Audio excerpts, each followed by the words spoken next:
for a person like Sunita Williams, our concerns are there. Not only for Sunita Williams, there are many people up there. There were 2 astronauts on board. The stuck in space is a terminology that few people have devised. For us, it's a situation that need to be decoded to find out whether it is safe to return. Safety is the first thing, and staying there, if it is safer, it is better. And there are other issues like radiation, because when you go to space, the amount of radiation could be slightly higher, and the astronauts are designed to stay in such complex situations and handle such criticalities. For us, in the recent history of human travel, this is a special case of first of travel experience. And sometimes, much more difficult experiences the later missions. Need not be all the first mission, need not face all the challenges. It can happen in subsequent missions as well. Sometimes you would not even know the type of problems we face when you develop a new rocket or a new satellite. Hundreds of problems of this nature will crop up. And we are designed to look at it, solve it, proceed to the next step. I take decisions to proceed and not to fear about it. So it is not like building bridges or roads or even terrestrial structures where over margins are very much allowed. Even if you do an over design, nobody punishes you. But here the punishment is that if it is over designed, it will never go to space. You can't avoid. No, that word avoidance means forget about that mission. How can it be? Hello and welcome to HT's weekly talk show, The Interview, and our special segment, Coffee on Sunday.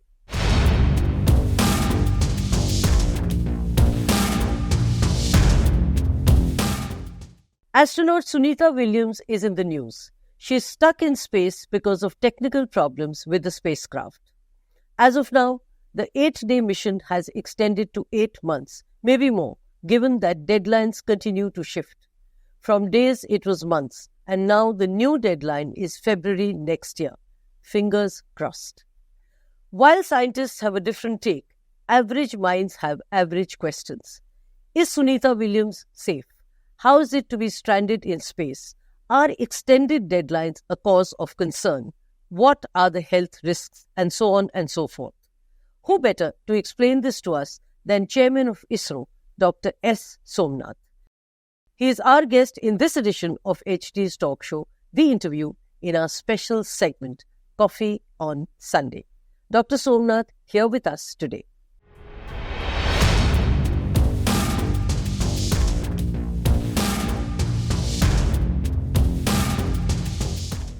Welcome to the show, Dr. Somanath, and thank you for being here with us. Thank you so much. Let me begin with requesting you to decode the Sunita Williams situation, so to speak. She went for a week and now she's stuck in space till next year. How does this work and what does this really mean? So all of us know that the Boeing was developing a new spacecraft for human travel, and this is a maiden flight in which both these astronauts were the part of this development team, and they went it as the first astronauts on board to test this mission and to develop it to go to International Space Station and dock it. And before they traveled, there were a lot of initial teething troubles before this spacecraft was authorized for mission. And after reaching there safely and successfully, the docking was completed. And the post-evaluation of the situation on the spacecraft revealed certain anomalies which required further studies. So basically, as we come to know that there were leaks in the gas as reported, like helium gas was leaking, and some of the thrusters of that spacecraft was not functioning properly. So the company which was developing this is, as you know, it is Boeing, and they wanted more time to understand why the situation is not very safe or otherwise for the return of the mission to dedock and come back. So possibly they would have demanded more time for analysis, and as we know that they have been doing plenty of simulation, tests, etc. In the last of many weeks to gain confidence on it. And the reports are also coming that some of them were found to be all right. But then all of this will be evaluated by the required authorizing agency in United States before they give clearance for this mission to take place. As we all know, for such human crafts, onward journey poses a certain amount of risk of rocket failure, but return has many things to do with the craft itself. Its functioning is more crucial for its return, which includes the control system functioning, the thermal protection system working, and many, many other systems has to go all right before it lands safely on the surface. So I think they may be taking a very cautious approach before they go ahead, because it's a maiden flight of any craft. So such challenges are always there. As we know, we are space people, so we are all aware of it, and we duly respect the questions they are asking, the answers they are trying to find out. But for a person like Sunita Williams, our concerns are there. Not only for Sunita Williams, there are many people up there. There were 2 astronauts on board in this mission that they had to come back in the same vehicle. There are other 7 more people in the International Space Station. They are also destined to stay there and come back, either in this craft or other crafts which are available, like the Space Crew Dragon or the Soyuz. So the situation is same for everyone. So let me ask you, what does it mean being stuck in space? I don't think the word is not correct. The stuck in space is a terminology that you people have devised. For us, it's a situation that need to be decoded to find out whether they are safe to return. Until this analysis proves them they are not safe to return, they may extend it. So I will say like that. So Sunita Williams have extended her stay on International Space Station, which she has been staying for months together in the past. See, she's a veteran who know how to stay on board the ISS for a long time. So I don't find she's stuck, but she is in a situation now where the planned period has been extended, which causes some problem for the company which has sponsored her to travel. I think there could be some financial losses, operational difficulties. All those things are there which will be managed. Isn't that kind of underplaying the situation? Because from 8 days, it's extended to 8 months and perhaps more. As of now, the deadlines have been shifting and it's now February 2025. It could go beyond also. Possibly. I think that those are the calls that are to be taken by the concerned developers, like the Boeing, the International Space Station, and NASA. I believe that they will definitely take a call whether it is worth extending from the safety point of view or not worth extending. So ultimately, their whole job is to bring her back safely. I think that will override all other considerations, like staying longer may be safer in their analysis. That could be the reason. But from weeks to months and now to next year, this is a very extended stay. So what does it mean for an astronaut? And what does it also mean for his or her safety? No, I told you, the safety is the first thing. And staying there, if it is safer, it is better. Now, you talked about, I understand your question, possibly you are talking about staying there could be a health hazard, as many people, right? And in my opinion, it is not like that, because human beings have been proved to stay in space for longer periods, especially those who have been trained to handle it. So basically, when under microgravity conditions, there are certain changes happening in human body, like the muscle atrophy or the bone certain cells or any other scenarios. And there are routines, health routines in form of exercise and nutrition and many other health measurements that they conduct on board on a regular basis, and they know how to handle it. But even then, there will be certain impact, which will be reversible, substantially reversible when they come back on Earth after certain due medical processes.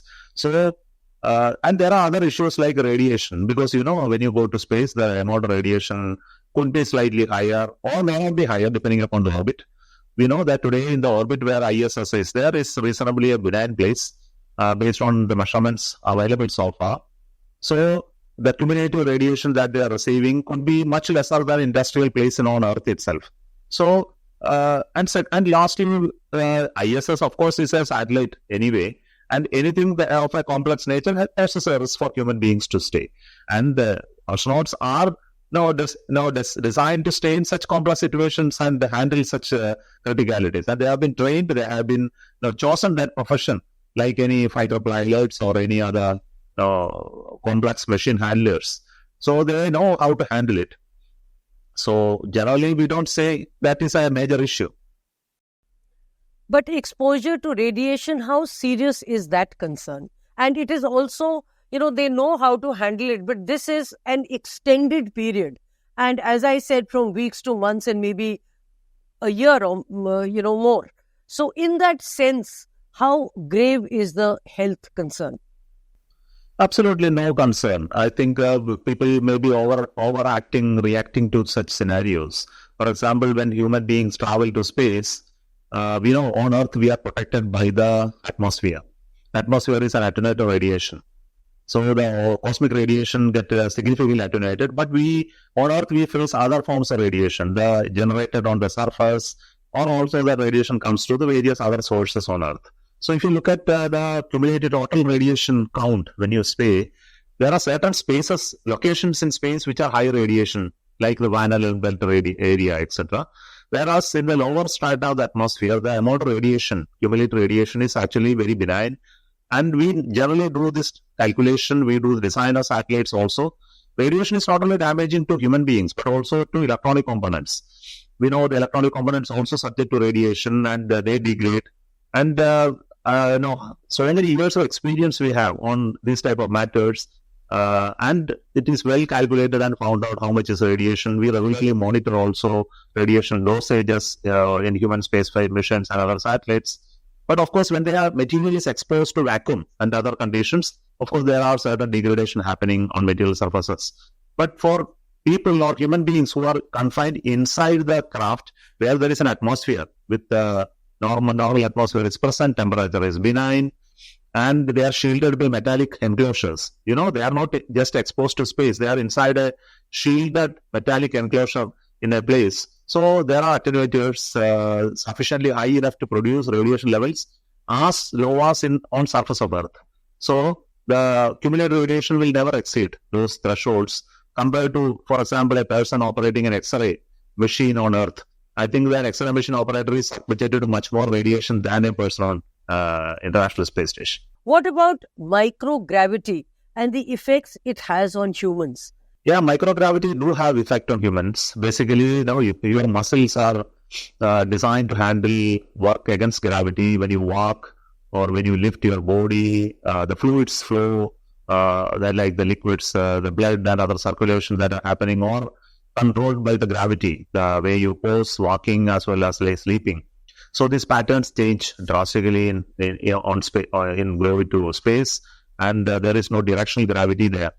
And because of that, there are certain physiological changes happening to human body. And certain aspects can be handled, but certain aspects cannot be handled. For example, the gravity that affect your body fluids flow, it cannot be corrected there unless you create an artificial gravity on space, such as spinning wheels, etc. But with respect to muscle losing strength, can be handled by regularly exercising. And for that exercise, ISS has all the provisions. There are certain machines up there in ISS where they do regularly certain hours of exercise. It is mandatory for all astronauts to do this exercise on long duration stay. For short duration, it is not important. For long duration stay, they do this exercise and maintain that type of muscle activity so that when you come back, the issues are not there.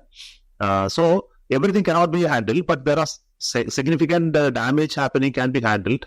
And people have stayed up to years together. I think possibly, the cumulative periods astronauts have stayed are very, very long out of this period.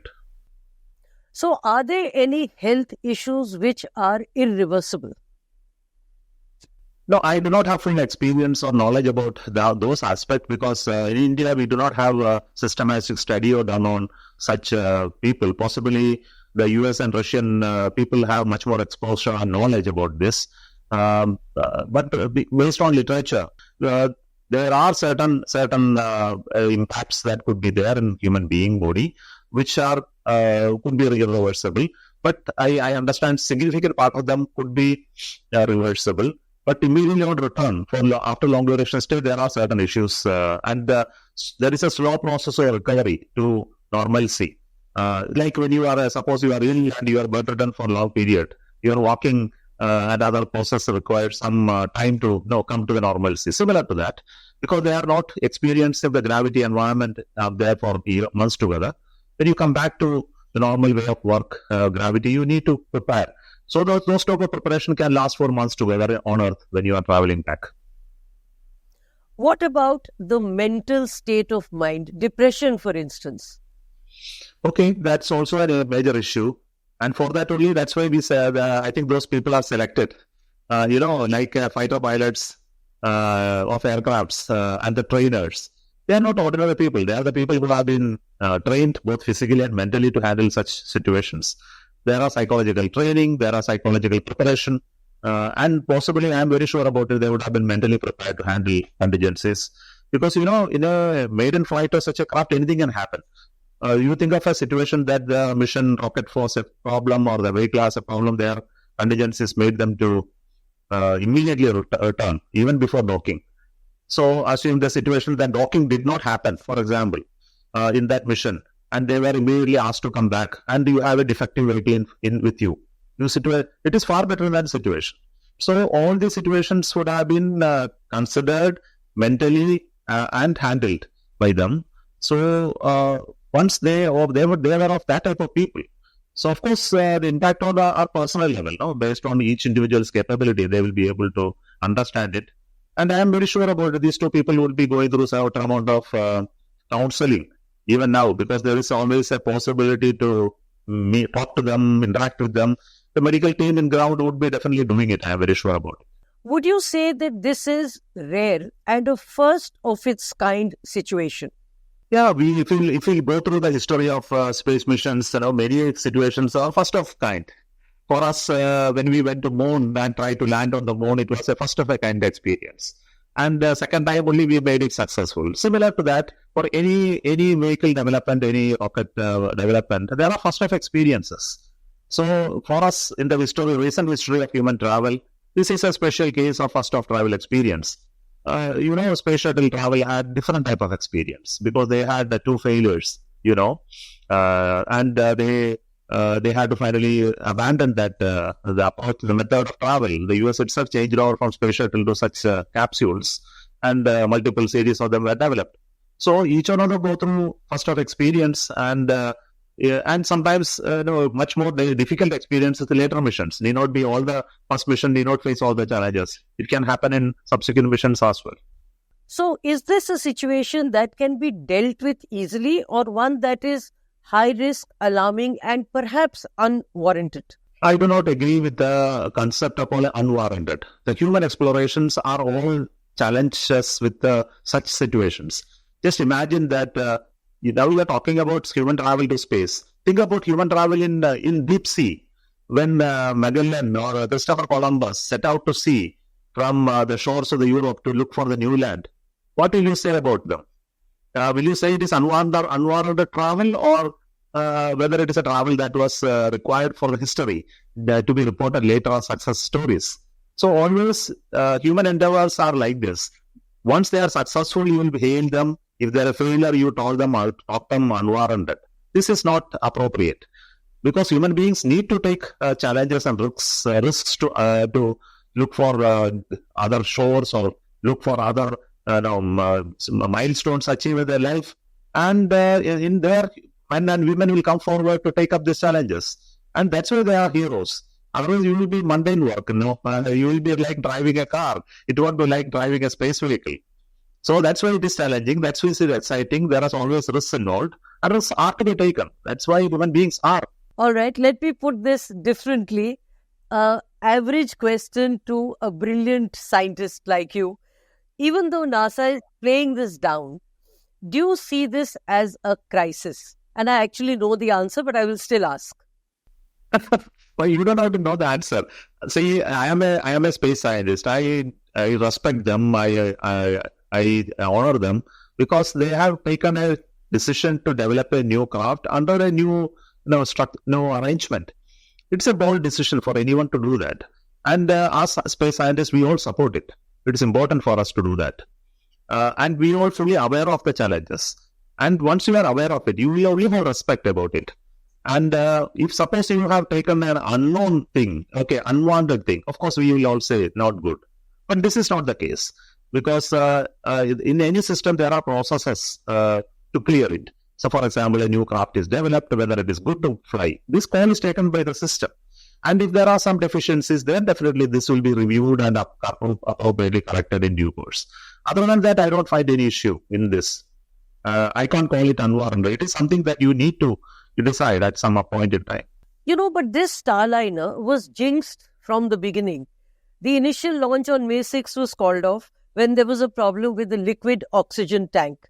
The second time, there was a software glitch. And then there were leakages after its arrival in orbit. How sensible and wise was it to undertake this mission? Was it something which could have been avoided or aborted? Again, I know the answer, but I will still ask. It is, you do not know the answer, because the point I can tell you is that we people work on such things day in and day out. And for anything that you develop in the beginning, you wouldn't have noticed, or sometimes you would not even know the type of problems we face when you develop a new rocket or a new satellite. Hundreds of problems of this nature will crop up. Every launch we have problems after problems. And we are designed to look at it, solve it, proceed to the next step, and take decisions to proceed, and not to fear about it. Okay, the fear of failure and fear of not able to do is a deterrent for anything that is progressing. So, courage is very important, but calculated with knowledge that the decision is to be taken. The question is whether you have enough of knowledge to take that step forward. And that is how it should be. For example, in coming to this particular development, of course, they face issues. And possibly these are issues that are known to you. And there could be another hundreds of them which are unknown to you, which you did not know and to report to like this. They would have gone through this and they would have corrected it and proceed. That's how systems are done. Everything won't happen right in the very first thinking. So it is not like building bridges or roads or even terrestrial structures where over margins are very much allowed. Even if you do an over design, nobody punishes you. But here the punishment is that if it is over designed, it will never go to space. So the question of designing thing in thin margin, razor edge walking, we call it, is possible only in space. And this requires detailed knowledge, high domain expertise, and hard work over a period of time. So they face these challenges and they control it, they regulate it, they review it, and correct and proceed. It's a natural process. So this mission was not something which could or should have been avoided, and the glitches were part of the game. Yeah, absolutely. I will tell you that you can't avoid. No, that word avoidance means forget about that mission. How can it be? We have made a decision, or rather they have made a decision to develop a craft and to launch it. That is the purpose of the whole activity. Even at the risk of human life to an average mind like mine, this is preference of science over human life. These are questions of ethics. Ethics always are important when you talk about the science, exploration. It's not science, alone. For example, sending human beings to a space station. Is it science alone? I find that sitting on the Earth, you can reach certain level. When you travel beyond Earth, you are able to see the universe much better. That's why human beings travel to space. I talked about the simile of the Christopher Columbus traveling. If you sit in Europe and try to find out what the world is, you will never know. So our ability to travel, go beyond is important, is an inherent nature of human being. That's why people climb on the Everest. Have you ever worried about hundreds of men and women who went and perished on the Everest climbing up to reach that top? So human beings still climb. Even today they climb to the top of Everest just for the climbing on top of that topmost point, even at the risk of their life. So when individuals and collective decisions are taken to do that, it is because the nature of human nature is to go beyond where no one has gone. The failure to undock the Boeing Starliner, how alarming are the safety concerns?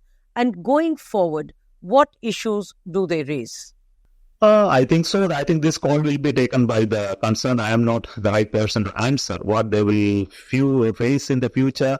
I told you that the situation is fully analyzed by them alone, and I am not privy of knowing everything what they know.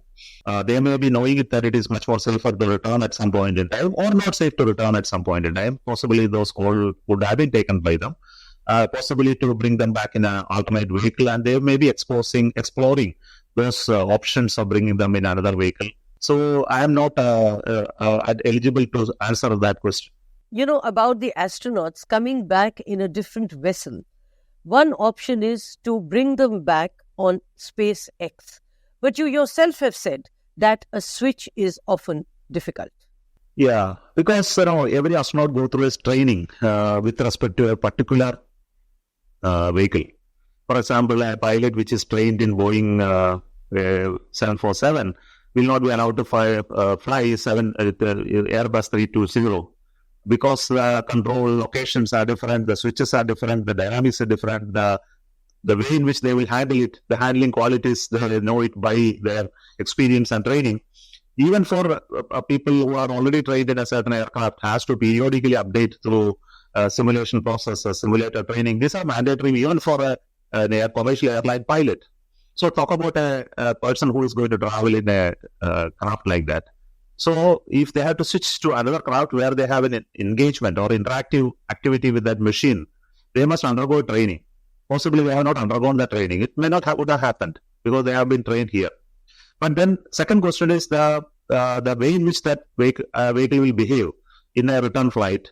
They would have already gone through training and they may not experientially they will not know what events are going to happen. Possibly they may be still undergoing such briefing, how they will handle it, like the sequence of opening of various things, the parachutes, the emergency procedures, those type of things. They need to be fully prepared.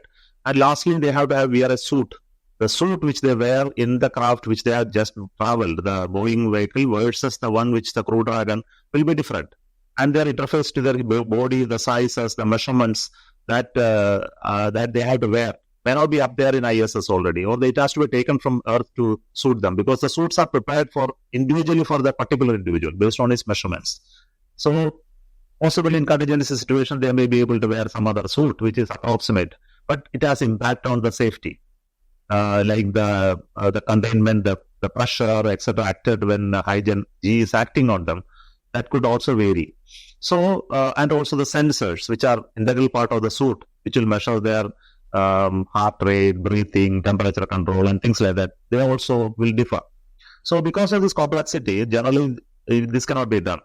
And lastly, whether one suit can suit in another vehicle, which I do not know whether they have designed intercompatibility. So, all these issues are technical issues, which both these teams will have to discuss and sort out. So, in that sense, what I understand, switching or coming back in a different vehicle is kind of ruled out.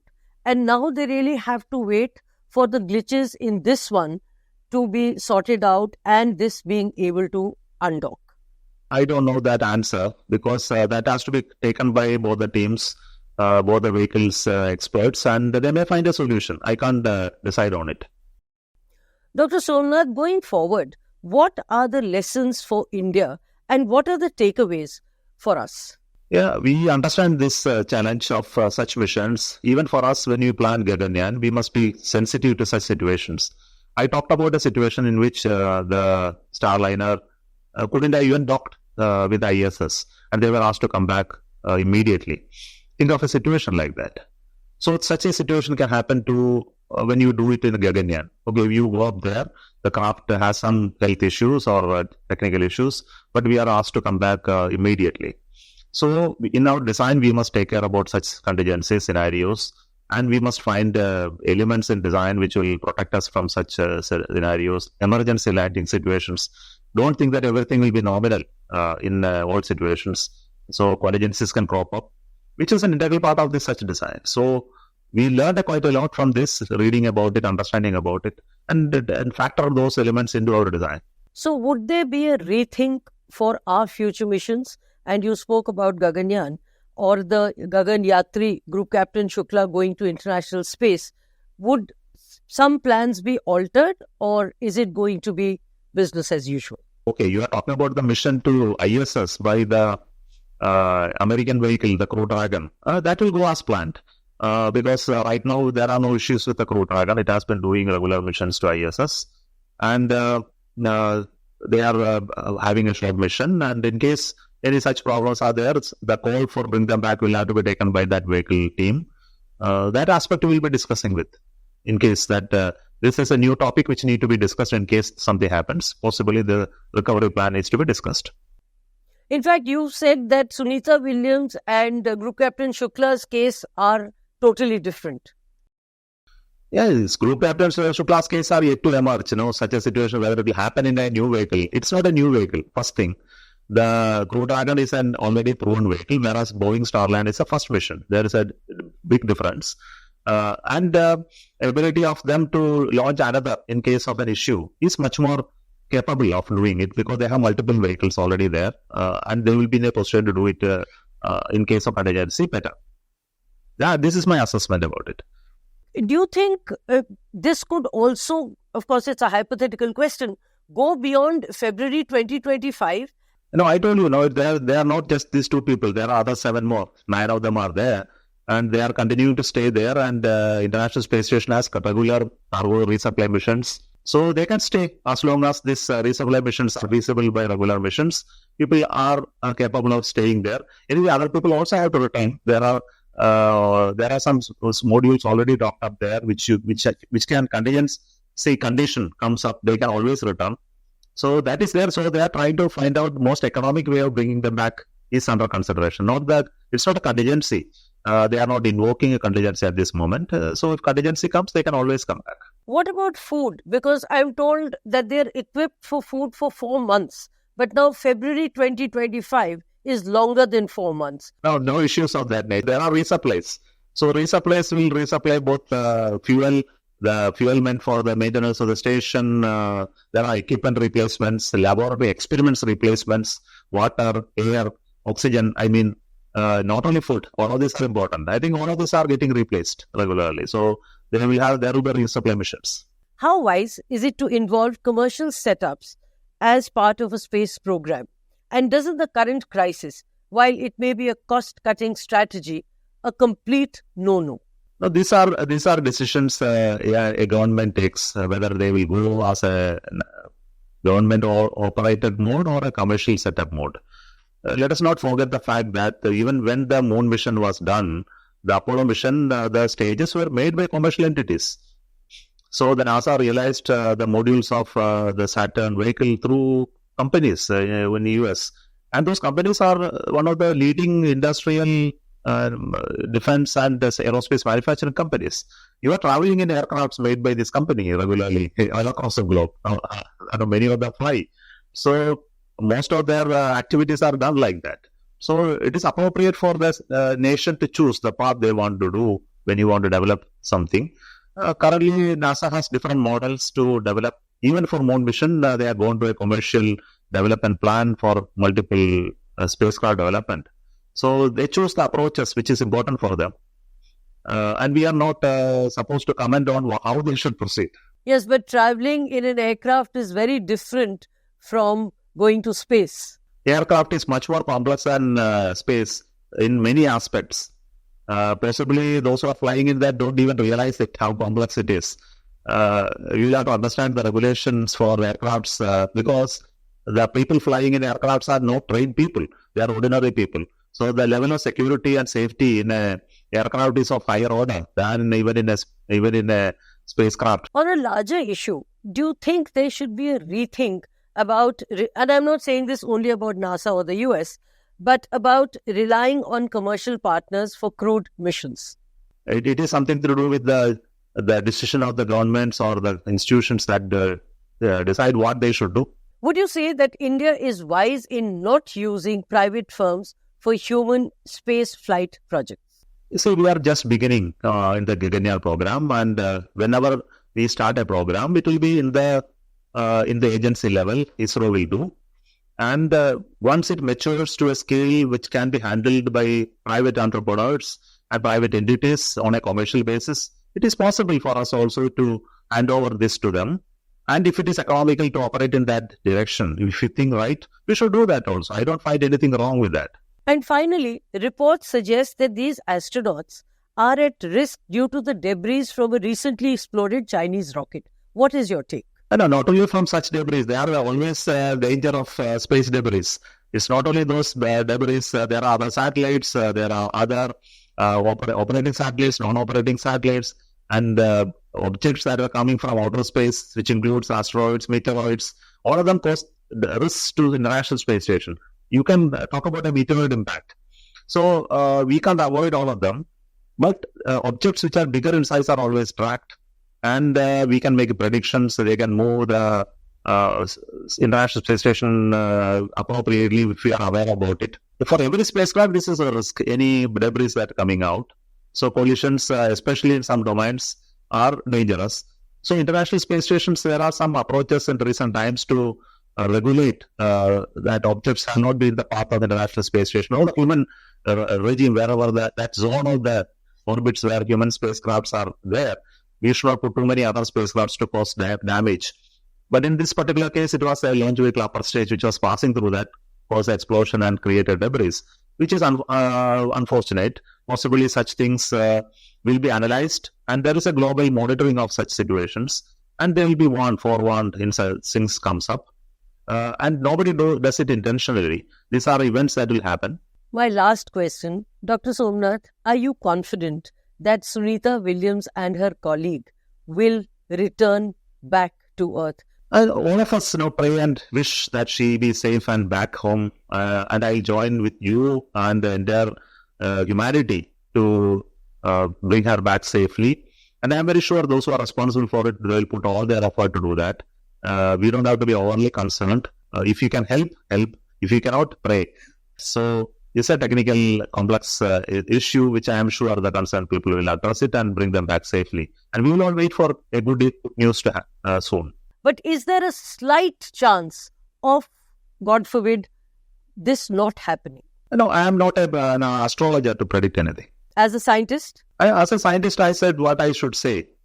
That is the responsibility of the people who took that decision to send them up there, to bring them back. So they will do that. And we will wait for a good result. Okay, on that note, Dr. Somanath, thank you very much. Thank you for your time. And thank you for decoding this complex issue for us. Thank you so much.